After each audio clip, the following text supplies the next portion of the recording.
Hoje o episódio está bombástico, mas vamos começar. Estamos no ar com mais um Ambienta. Bom dia, boa tarde, boa noite, porque eu não sei que horas que você vai assistir ou ouvir a esse episódio. Você está disposto ou está disposta hoje? Pois põe-se, meu bem, porque está começando mais um Ambienta, o seu podcast sobre economia ambiental, onde você entende como que a economia se conecta à ecologia, às políticas públicas ambientais e aos assuntos da atualidade, que é justamente o que a gente vai falar hoje neste episódio. Vamos juntas, juntos nessa jornada? Então, bora, meu moço, simbora comigo. Neste episódio eu vou falar de um assunto bombástico, um tema super atual, que é a questão da guerra do Trump. Por que eu falo a guerra do Trump? Porque quem começou foi ele, não é verdade, gente? Então, é a guerra dele mesmo, é a guerra do Trump, tá? Então, eu vou falar justamente sobre isso e como que essa guerra se relaciona à economia ambiental, ao nosso bolso e o que a gente pode fazer sobre isso nesse rolê. Ah, Carol, não quero fazer nada, quero sentar, chorar em posição fetal. Você pode ficar, você fique à vontade, você pode fazer isso na sua vida também. E é super bem-vindo, tem horas que a gente precisa realmente fazer isso. Mas, às vezes, a gente também precisa agir, levantar a bunda da cadeira e agir e se informar, que é o meu objetivo aqui, é passar informações para vocês do que vocês podem fazer com todas essas informações. Então, bora junto? Então, bora. Se você tiver dúvidas sobre o episódio, já fica a dica aí que você pode colocar comentários tanto no YouTube quanto no Spotify, não sei por onde você está assistindo, ou ouvindo, você pode colocar ali que eu vou responder, tá? Então, coloque seu comentário, coloque sua dúvida, ou você pode mandar para mim, Carol, não entendi, explica melhor. Olha que canal maravilhoso. Você pode mandar para mim, para o Ambienta Podcast, tudo junto, @gmail.com, com sua dúvida. Eu posso fazer, talvez, um podcast só sobre sua dúvida. Quem sabe, né? A gente pode conversar sobre isso. E se você quer saber um pouco sobre economia, meio ambiente, bioeconomia, economia circular, você pode baixar gratuitamente meu e-book, que vai estar na descrição aqui, seja no Spotify, seja no YouTube, que tem um link bonitinho, que é Beabá da Economia do Meio Ambiente, que é gratuito para você baixar aqui. E como esse episódio eu tive algumas leituras de alguns artigos científicos, o que eu vou fazer? Eu também vou deixar um link aqui embaixo para os artigos científicos. Se você quiser ler os artigos científicos, se você quiser acessar os artigos científicos, eu vou deixar não só a lista dos artigos, mas também um linkzinho com uma pasta já, se você quiser baixar esses artigos para você se tornar seu e ler aí para você se informar, se você é cientista, né, professor, universitário, enfim, se você quiser dar aula sobre isso, fica aqui a dica dos artigos científicos, já vai estar numa pasta aí exclusiva para você, tá bom? Dados esses informes, bora começar com esse tema bombástico, maravilhoso, cheio de coisa para falar, então bora. Primeira coisa que eu quero falar é que segunda-feira, não sei se foi segunda ou foi terça, mas eu acho que foi na segunda-feira, saiu no Bom Dia Brasil falando sobre o relatório do FMI. Então esse episódio eu meio que me baseei nisso e também me baseei numa enquete que eu fiz com os meus assinantes. Gente, meus 5 assinantes maravilhosos, um beijo, vocês são o ouro para mim, eu faço tudo por vocês e esse é um episódio daqueles temas que eu coloquei para vocês votarem, que é um dos temas, eu botei vários temas, foram 3 temas que eu coloquei, no final eles quiseram que eu fizesse de todos, então estou aqui eu fazendo todos. Calhou que nessa semana saiu um relatório do FMI falando sobre a questão da guerra, a questão do preço do petróleo, como que isso vai afetar o nosso bolso e a economia global. E como eu sou cientista de economia ambiental, eu, obviamente, quis conectar com a economia ambiental, porque tem tudo a ver, eu já falei isso nos meus stories, porque petróleo é um recurso natural não renovável. Além disso, o uso do petróleo como matriz energética faz com que a gente aumente os níveis de gases de efeito estufa no planeta.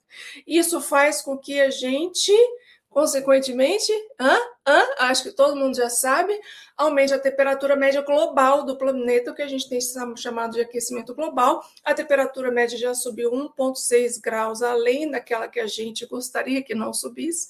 Não é verdade? A gente está sentindo na pele, a gente está sentindo nas nossas casas, a gente está sentindo também no nosso bolso esse aumento. Então, justamente sobre isso que eu vou falar hoje. Qual que é o cenário hoje que o FMI apresentou e também uma relação um pouco com os artigos que eu li sobre isso, né? Então, o preço do petróleo deve subir aí em torno de 21,7% por causa da guerra, né, em 2026, que é impulsionado justamente pela guerra que está acontecendo ainda no Oriente Médio. Para quem não sabe, foi fechado ali o Estreito de Hormuz, por onde passa 20% da demanda aí global de petróleo. Então, sai ali daquele estreito ali do Oriente Médio 20% da produção mundial de petróleo, né, para abastecer o mundo. E por causa disso, a demanda continua a mesma, mas o preço, por causa da guerra, vai subir, deve subir em torno de 21,7% do que foi estimado. E os preços das commodities energéticas, os que são commodity energética, tudo que é derivado aí do petróleo, gás natural, gasolina, querosene, eu esqueci mais um também, tem mais diesel, essas coisas, devem avançar cerca de 19% de aumento de preço nesse ano. Isso significa um custo de produção aumentado, porque se o preço do petróleo vai subir devido talvez a uma redução da oferta de petróleo por causa do Estreito de Hormuz, os preços consequentemente sobem. Só que a demanda permanece a mesma. Esse aqui é um grande problema que eu vou falar ali na frente. A demanda permanece a mesma, porque a demanda para o petróleo, para serviços energéticos, é inelástica, ou seja, ela não muda com o aumento do preço, ela permanece a mesma. Então, por isso é que a gente está também sofrendo no bolso. Mas calma que eu já vou chegar lá, só estou dando um panorama geral, mas eu sempre me antecipo as coisas. Então, o FMI, nesse relatório que eu falei, ele afirma que os preços mais altos das commodities energéticas funcionam como um choque negativo de oferta. Obviamente, a oferta diminui, que faz com que os custos de bens e serviços intensivos em energia, baseadas em petróleo, baseadas ainda nessa matriz energética, afeta cadeias de suprimentos, ou seja, tudo que depende de petróleo para existir, inclusive transporte de pessoas, transporte de carga, transporte de alimento, por exemplo, acaba também aumentando de preço, aumenta o custo de produção, que pressiona a inflação e reduz o poder de compra. Isso é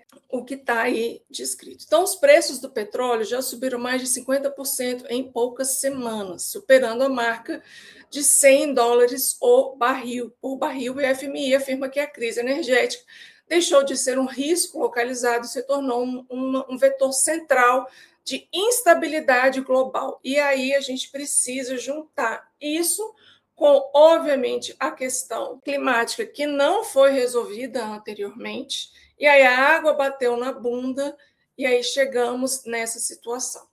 O FMI rebaixou sua projeção de crescimento global, projeção de crescimento econômico, sempre baseado no PIB, para 3,1% depois que a guerra no Oriente Médio provocou um grande choque de petróleo. Então, justamente como houve esse choque na oferta de petróleo, uma redução na oferta de petróleo por causa do fechamento de Hormuz, provavelmente o PIB, crescimento global, que foi estimado pelo FMI, vai ter uma baixa, e eles estimaram um crescimento para 3,1%. Inclui a possibilidade de uma desaceleração ainda maior se o conflito perdurar, se arrastar e a infraestrutura de energia for gravemente danificada. Isso é o que diz o relatório.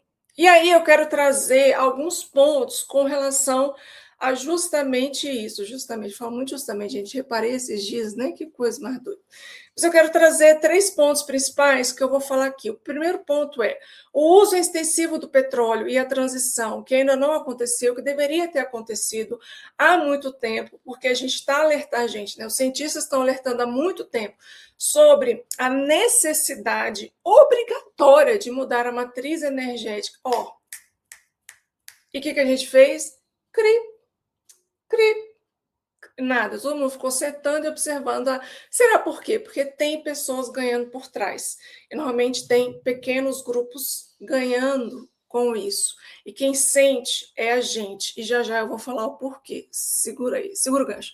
O ponto 2 é por que as empresas não pressionam por uma transição, uma vez que se o petróleo aumenta, se a gasolina aumenta, se o diesel aumenta, se as coisas aumentam por causa do petróleo, porque a gente tem uma matriz energética dependente do petróleo e, consequentemente, os custos de produção de serviços e bens em geral aumenta, por que essas empresas que dependem do petróleo não pressionam? Quem que vai pagar o preço? Tá? Esse é o segundo ponto. E o terceiro ponto que eu quero dizer, tem 4 pontos, tá? Falei errado, são 4 pontos. O terceiro ponto foi falta de aviso? Será que a gente pecou em alguma coisa, gente? Só que não, meu bem, não foi falta de aviso, tá? Os pesquisadores estão alertando por décadas, desde 1950 apenas, tá? E o ponto 4 o que é economia ambiental, o que os instrumentos econômicos e as políticas públicas têm a ver com isso e como que poderia, talvez, começar a solucionar isso no médio e longo prazo, sendo que a gente já está numa situação muito periclitante, adoro essa palavra, periclitante, por questões de guerra, mudança climática, e a gente precisa tomar decisões rápidas. Só que, ao mesmo tempo que a gente precisa tomar decisões rápidas e ações rápidas, o desenvolvimento de políticas públicas e as ações que são tomadas têm um tempo muito maior do que as ações no tempo real aqui do dia a dia que estão acontecendo. Então, o tempo político demora muito mais que o tempo real das coisas em território. Então, isso faz com que a gente tenha um gap, tenha uma lacuna de aconteceu aqui, vou fazer uma política, então às vezes demora 5, 10 anos, a política de PSA, por exemplo, demorou o quê? Foi 2007, só demorou 15 anos para ela sair, demorou 14 anos para ela sair. Né? Então, veja, 14 anos, porque tem interesses por trás envolvidos, tem lobby, tem etc., que a gente vai falar sobre isso. Então, quero falar hoje sobre esses 4 pontos em específico, tá? Eu já estou falando pra caramba aqui, gente, já são 12 minutos e vamos lá. O primeiro ponto o uso extensivo do petróleo e a transição que não aconteceu. Então, esse, na verdade, é o coração da questão, é o núcleo da questão. Então, essa notícia da FMI é uma prova empírica de que 2 artigos calcularam matematicamente, que eu vou colocar esses artigos, tá, gente? McGlade e Ekins e Wellesby e colaboradores, McGlade e Ekins, 2015, da Nature, e Wellesby e colaboradores, também 2021, da Nature, calcularam matematicamente que o mundo continuou apostando no petróleo como base da economia, porque se a gente tem uma matriz energética do petróleo e se a produção depende dessa matriz energética, consequentemente, essa matriz energética é a base da economia. Então, sim, o petróleo é a base da economia. Então, esses autores calcularam matematicamente que o mundo continuou apostando no petróleo com base da economia e agora qualquer instabilidade geopolítica nessa fonte finita e concentrada derruba tudo ao redor. Tipo, é como você tirar uma peça, se você tem uma instabilidade no petróleo, a economia cai. Mas isso, gente, já foi previsto há muito tempo, não só por causa de uma guerra, mas por causa de uma crise climática global, etc., por uma necessidade própria nossa sobrevivência e sobrevivência até dos insumos e ativos de recursos ambientais que são utilizados para a produção, que são dependentes de um clima estável. Se você tem um clima instável por causa do aumento global da temperatura, que é ocasionada por emissão aumentada de gases de efeito estufa, obviamente a gente precisaria mudar a matriz energética para a gente não ter um efeito em cadeia. Só que isso não foi pensado, de novo, porque tem alguém ganhando por trás, tá? Então, o que o artigo da Nature de 2005 dizia é assim, 1/3 das reservas de petróleo já deveria ter ficado intactas. 1/3 das reservas de petróleo deveriam ter ficado intactas para cumprir a meta de 2 graus Celsius, ou seja, a gente não atingir o aumento de 2 graus Celsius na temperatura global. E o que o FMI diz hoje é que o petróleo ainda move literalmente o PIB global. Olha só que incongruência, né? Todo mundo fala assim, Carol, mas é difícil. É difícil porque não há vontade política. É difícil porque a gente, na economia ambiental, tem uma coisa que chama falha de governança ou falha de governo, que às vezes impede essa ação política para o bem maior, para o bem não só do meio ambiente, mas para o bem social, tá? Então, isso sim é uma grande falha de governo, uma falha de governança, né? Então, o que a FMI diz é que o petróleo ainda move literalmente o PIB de todo o planeta e uma guerra numa região produtora é suficiente para ameaçar uma recessão global, apenas. Então, veja como está tudo conectado. Se a gente conseguisse lá atrás mudar realmente a matriz... Gente, esse artigo foi de 2015, e não é só esse artigo. Tiveram outros artigos. Esse artigo tem milhares de referências. Então, assim, e referências antigas. Então, assim, não foi 2015, não foi de 11 anos atrás. Isso porque tem uma década, né? Já poderia ter sido feito alguma coisa. Mas não foi feita, as coisas são muito a passos lentos, por causa de falhas de governo, falhas de governança, de corrupção, de interesses por trás de lobby. E a gente tem um lobby muito grande na cadeia de petróleo que faz com que também traga desinformação para a população, que acredite que faça acreditar que a matriz energética com base do petróleo é a única solução, e não é a única solução. Talvez seja a única solução para questão de produção em escala e de transporte, etc. Mas isso talvez seja uma historinha que a própria indústria faça, conte para a gente acreditar, e que, na verdade, não é verdade. A transição não aconteceu com a velocidade necessária por uma combinação de razões que esses artigos descreveriam já antes, que é o conceito do carbon lock-in, ou seja, que é descrito no artigo até brasileiro de 2019, que explica que uma vez que economias inteiras, como o globo inteiro, são construídas em torno de infraestrutura fóssil, ou seja, infraestrutura baseada em petróleo, infraestrutura baseada numa reserva de recurso natural não renovável, que é o petróleo, há uma inércia institucional, veja, há uma inércia institucional e tecnológica poderosa que bloqueia a mudança. Veja, porque se a economia é baseada justamente no petróleo, como que essa mesma economia que é baseada nisso vai querer vai querer criar uma mudança para mudar essa base? É uma contradição, né? Institucional. Por isso que existe uma inércia institucional nisso. E isso também é uma falha de governança, né? O próprio FMI reconhece nesse relatório que a situação pode piorar. A gente acha que não pode piorar, mas pode piorar. A situação pode piorar se a guerra no Oriente Médio se estender e se os preços do petróleo continuarem se elevando ao longo do tempo, com o crescimento global podendo desacelerar ainda mais para 2,5% em 2026. Veja, ele tinha estimado em 3,1%, e se essa situação continuar num longo prazo, talvez aí estendendo mais meio do ano, a situação do PIB, ou seja, o PIB global, o crescimento econômico global diminuiu, ou seja, desacelerar. Aí a gente vai chegar num ponto importante. Ou seja, a vulnerabilidade, gente, de tudo isso que está acontecendo, de tudo isso que a gente está vendo da guerra e os impactos da economia é estrutural. Não é algo conjuntural, não é algo que veio de agora. Isso é uma estrutura que vem de longo prazo. E aí eu venho para o ponto 2, que eu quero falar hoje. Por que as empresas não pressionaram por uma transição? O que aconteceu? Então, eu falei assim, nossa, Carol, então se essas empresas se prejudicam porque há um aumento do petróleo e a produção tem a matriz energética do petróleo, se aumenta o custo de produção e elas têm que pagar, por que as empresas não se mexeram, né, gente? A água bateu na bunda, mas ninguém levantou. O que aconteceu? Né? Então, quem que paga o preço? Então, esse ponto também é um ponto central na economia ambiental e na teoria de incentivos perversos da economia. E a resposta é: durante décadas foi mais lucrativo não transicionar.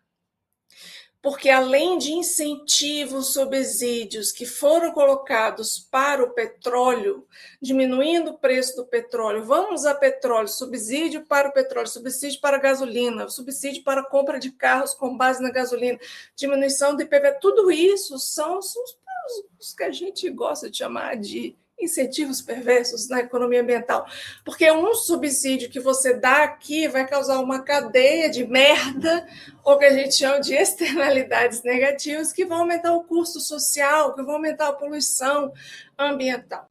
Além disso, há o quê? Há um repasse desses custos para o consumidor. Então, no final, quem paga é a gente, infelizmente. Então, um artigo de 2022, ele fala sobre que são ativos que deveriam ficar de estoque, assim, que deveriam ficar intocáveis, né? Que eles revelam que a lógica financeira por trás disso é as empresas, é ótimo, as empresas e investidores detêm trilhões de dólares em ativos fósseis, cujo valor depende da extração contínua de petróleo.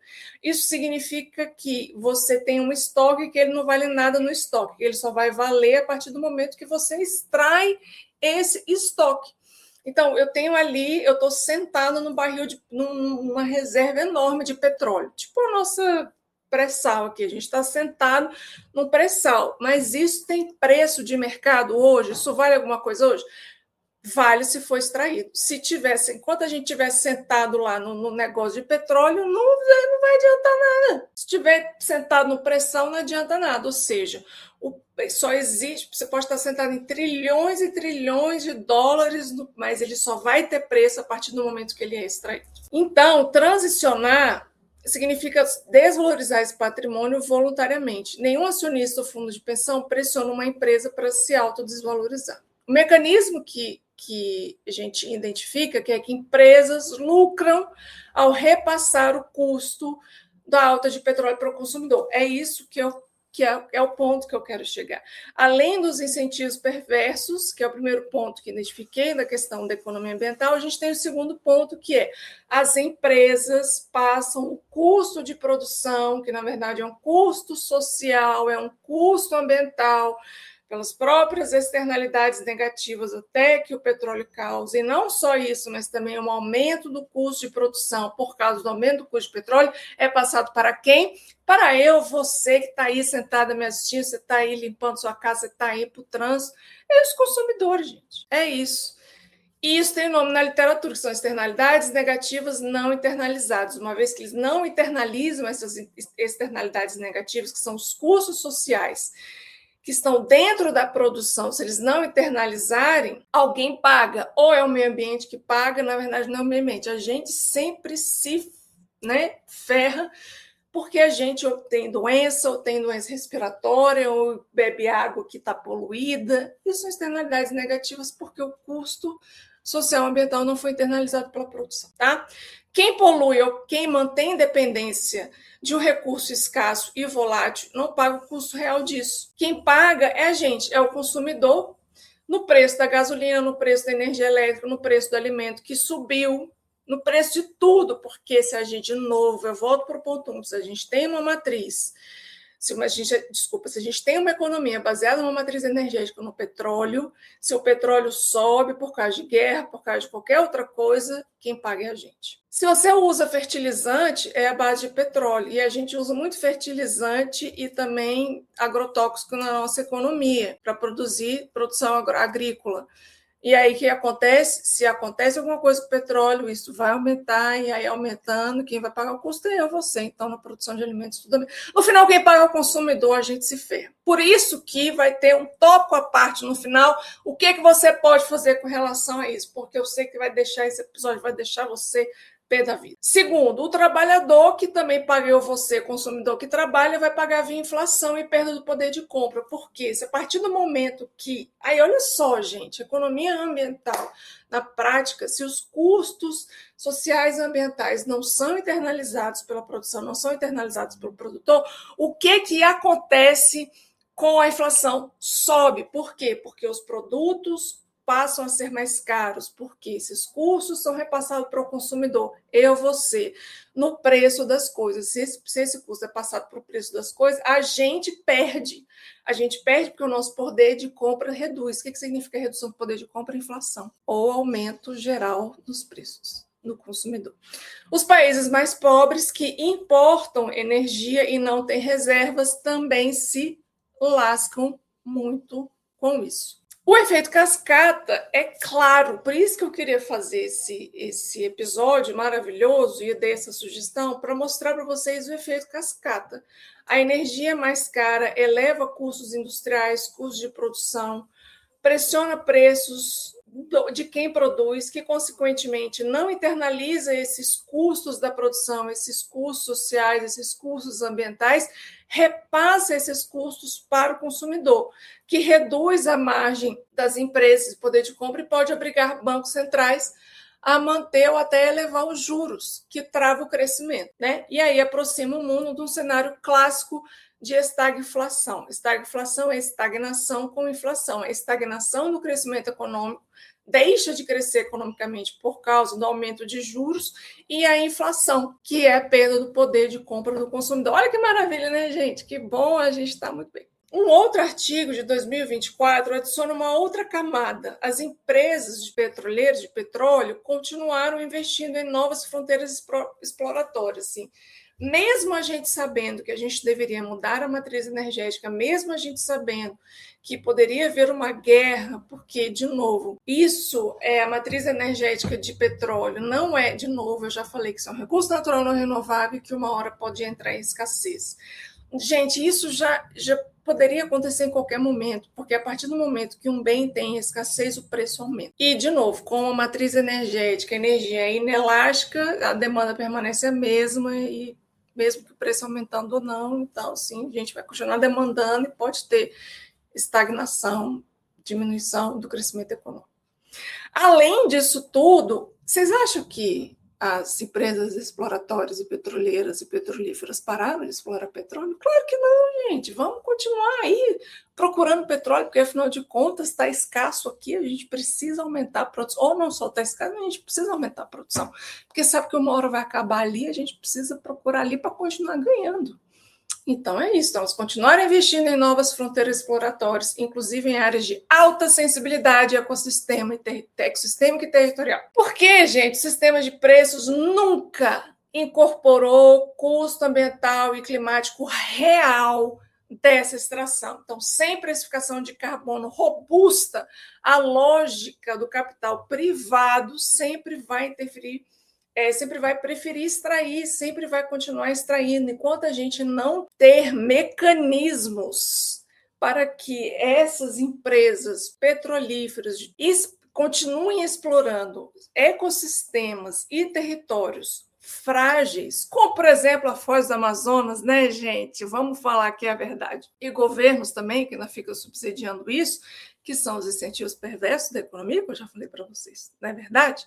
Então, enquanto isso continua, vai continuar tudo igual, vai continuar explorando, vai continuar tendo guerra por petróleo, vai continuar matando. A gente precisa mudar a matriz energética e, consequentemente, a gente precisa colocar os custos reais do carbono nisso. Significa que você explora petróleo, então beleza. Então, olha aqui, eu tenho uma taxa aqui para você pagar. Com tantas toneladas de petróleo, são tantas toneladas de carbono que você deve caminhar para a natureza, para a atmosfera, então você vai pagar tantos milhões, bilhões, que seja, de taxa. É isso que a gente tem que fazer. E não esse mercado de carbono horroroso que a gente tem aí, né, dando, tudo bem, a gente dá benefícios, em tese, só que não, mas enfim, depois eu explico sobre isso, porque se eu for falar sobre isso aqui, vai virar um monstro esse episódio. Mas se você quiser que eu fale sobre isso, por favor, coloque aqui nos comentários. Carol, por favor, fale sobre o mercado de carbono, eu quero entender esse rolê. E a gente já tem até um episódio sobre isso, mercado de carbono PSA, episódio 2, vai lá, que é com o meu orientador maravilhoso. Mas, assim, a gente precisa realmente precificar o carbono para a gente conseguir taxar, colocar impostos e não subsídios, pelo amor de Deus, nessas indústrias petroleiras que ainda ficam querendo explorar mais e ecossistemas que são completamente vulneráveis, como, por exemplo, a Foz do Amazonas.